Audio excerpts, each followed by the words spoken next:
Hi friends, Dharmasthala ಕೇಸ್ನಲ್ಲಿ ಈಗ ರಾಜ್ಯ ಮಹಿಳಾ ಆಯೋಗ ಎಂಟ್ರಿ ಕೊಟ್ಟಿದೆ. ಅಧ್ಯಕ್ಷೆ ನಾಗಲಕ್ಷ್ಮಿ ಚೌಧರಿ ಫುಲ್ ಆಕ್ಟಿವ್ ಆಗಿದ್ದಾರೆ. ಹಾಗಾದ್ರೆ ಕರ್ನಾಟಕ ಮಹಿಳಾ ಆಯೋಗದ ಅಧ್ಯಕ್ಷೆ ಪವರ್ ಏನು? ಆಯೋಗವನ್ನು ಯಾರು ಯಾವಾಗ ರಚಿಸಿದ್ರು? ಹಾಲಿ ಅಧ್ಯಕ್ಷೆ ನಾಗಲಕ್ಷ್ಮಿ ಚೌಧರಿ ಬಗ್ಗೆ ನಿಮಗೆ ಗೊತ್ತಾ? ಎಲ್ಲವನ್ನು ಈ ವಿಡಿಯೋದಲ್ಲಿ ಹೇಳ್ತೀವಿ.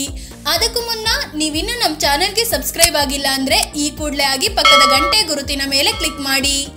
ರಾಜ್ಯ ಮಹಿಳಾ ಆಯೋಗದ ರಚನೆ. ಈ ಹಿಂದೆ ರಾಜ್ಯದಲ್ಲಿ ಮಹಿಳೆಯರ ವಿರುದ್ಧದ ದೌರ್ಜನ್ಯವನ್ನು ಪ್ರಶ್ನಿಸಲು, ಅವರಿಗೆ ಸಹಾಯ ಮಾಡಲು ಯಾವುದೇ ರೀತಿಯ ಒಂದು ಸಂಸ್ಥೆ ಇರಲಿಲ್ಲ. ಹೀಗಾಗಿ 1995ರಲ್ಲಿ ದೇವೇಗೌಡರು ಸಿಎಂ ಆಗಿದ್ದಾಗ ಈ ಬಗ್ಗೆ ಚರ್ಚೆ ಶುರುವಾಯಿತು. ಅದರಂತೆ ಕರ್ನಾಟಕ ರಾಜ್ಯ ಮಹಿಳಾ ಆಯೋಗ ಅಧಿನಿಯಮ ಪಾಸ್ ಆಯಿತು.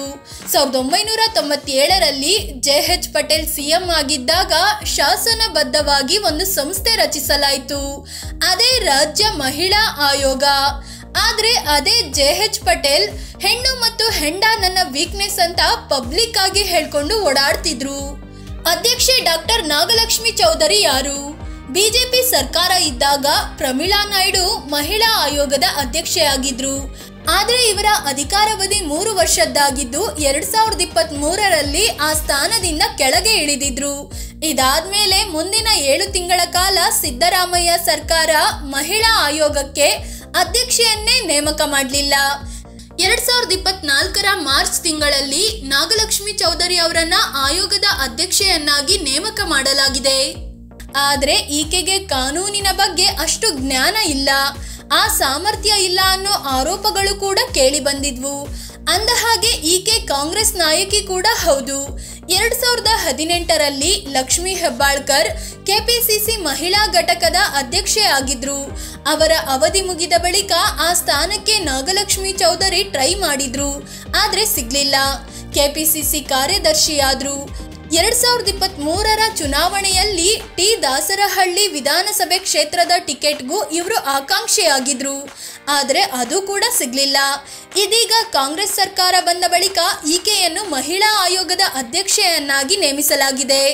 ಆದರೆ ಇವರು ಅಧ್ಯಕ್ಷರಾದ ಬಳಿಕ ರಾಜ್ಯಾದ್ಯಂತ ಎಲ್ಲೇ ಮಹಿಳೆಯರಿಗೆ ದೌರ್ಜನ್ಯ ಆದ್ರೂ ಆಕ್ಟಿವ್ ಆಗಿ ಓಡಾಡ್ತಿದ್ದಾರೆ, ಮಹಿಳೆಯರಿಗೆ ದನಿಯಾಗಿ ನಿಲ್ತಿದ್ದಾರೆ. ಧರ್ಮಸ್ಥಳ ಕೇಸ್ನಲ್ಲಿ ಆಯೋಗ ಎಂಟ್ರಿ. ಧರ್ಮಸ್ಥಳದ ಕಾಡಿನಲ್ಲಿ ನೂರಾರು ಮಹಿಳೆಯರ ಶವ ಹೊತ್ತಿಟ್ಟಿರೋ ದೂರು ದಾಖಲಾದ ಬಳಿಕ ಸೆನ್ಸೇಷನ್ ಕ್ರಿಯೇಟ್ ಆಗಿದೆ. ರಾಜ್ಯ ಮಾತ್ರವಲ್ಲದೆ ಇಡೀ ದೇಶದಲ್ಲಿ ಸುದ್ದಿಯಾಗ್ತಿದೆ. ಇದರ ನಡುವೆಯೇ ಇದಕ್ಕೆ ರಾಜ್ಯ ಮಹಿಳಾ ಆಯೋಗ ಕೂಡ ಎಂಟ್ರಿ ಕೊಟ್ಟಿದೆ. ಅಧ್ಯಕ್ಷೆ ನಾಗಲಕ್ಷ್ಮಿ ಚೌಧರಿ ದಕ್ಷಿಣ ಕನ್ನಡ ಎಸ್ಪಿಗೆ ಪತ್ರ ಬರೆದಿದ್ದಾರೆ. ಕಳೆದ 20 ವರ್ಷಗಳಿಂದ ಎಷ್ಟು ಜನ ಮಹಿಳೆಯರು ನಾಪತ್ತೆಯಾಗಿದ್ದಾರೆ, ಅವರಲ್ಲಿ ಎಷ್ಟು ಮಂದಿ ಪತ್ತೆಯಾಗಿದ್ದಾರೆ, ಎಷ್ಟು ಮಂದಿ ಪತ್ತೆಯಾಗಿಲ್ಲ ಅನ್ನೋದರ ಲೆಕ್ಕ ಕೊಡಿ. ಜೊತೆಗೆ ಅತ್ಯಾಚಾರ, ಹತ್ಯೆ ಕೇಸ್ನಲ್ಲಿ ಯಾವ ಕ್ರಮ ಕೈಗೊಂಡಿದ್ದೀರಿ ಅಂತ ಪ್ರಶ್ನಿಸಿದ್ದಾರೆ. ಅಷ್ಟೇ ಅಲ್ಲ, ಸಿಎಂ ಸಿದ್ದರಾಮಯ್ಯಗೆ ಪತ್ರ ಬರೆದಿದ್ದು SIT ತನಿಖೆ ನಡೆಸುವಂತೆ ಮನವಿ ಮಾಡಿದ್ದಾರೆ. ನಾಗಲಕ್ಷ್ಮಿ ಚೌಧರಿ ಪವರ್ ಏನು?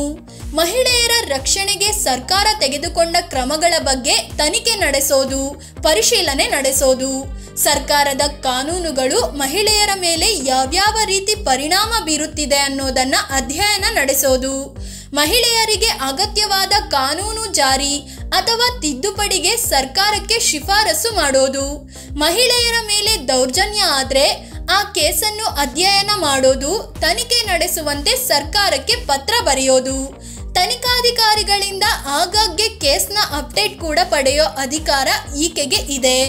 ಮಹಿಳೆಯರಿಗೆ ಅನ್ಯಾಯ ಆದ್ರೆ ಸುಮೋಟೋ ಕೇಸ್ ದಾಖಲಿಸಿಕೊಳ್ಳುವ ಅಧಿಕಾರ ನಾಗಲಕ್ಷ್ಮಿ ಚೌಧರಿಗೆ ಇದೆ. ತನಿಖೆ ವೇಳೆ ಸಿವಿಲ್ ನ್ಯಾಯಾಲಯದ ಎಲ್ಲಾ ಅಧಿಕಾರಗಳನ್ನು ನಾಗಲಕ್ಷ್ಮಿ ನೇತೃತ್ವದ ಈ ಮಹಿಳಾ ಆಯೋಗ ಹೊಂದಿರುತ್ತೆ. ಕೇಸ್ಗೆ ಸಂಬಂಧಿಸಿದ ಯಾವುದೇ ವ್ಯಕ್ತಿಯನ್ನು ಕರೆಸಿ ವಿಚಾರಣೆ ನಡೆಸಬಹುದು. ಸರ್ಕಾರದ ಯಾವುದೇ ದಾಖಲೆಯನ್ನು ತರಿಸಿ ಪರಿಶೀಲಿಸುವ ಅಧಿಕಾರ ಕೂಡ ಇವರಿಗೆ ಇದೆ. ಮಹಿಳಾ ಆಯೋಗ ಇರೋದು ಯಾಕೆ?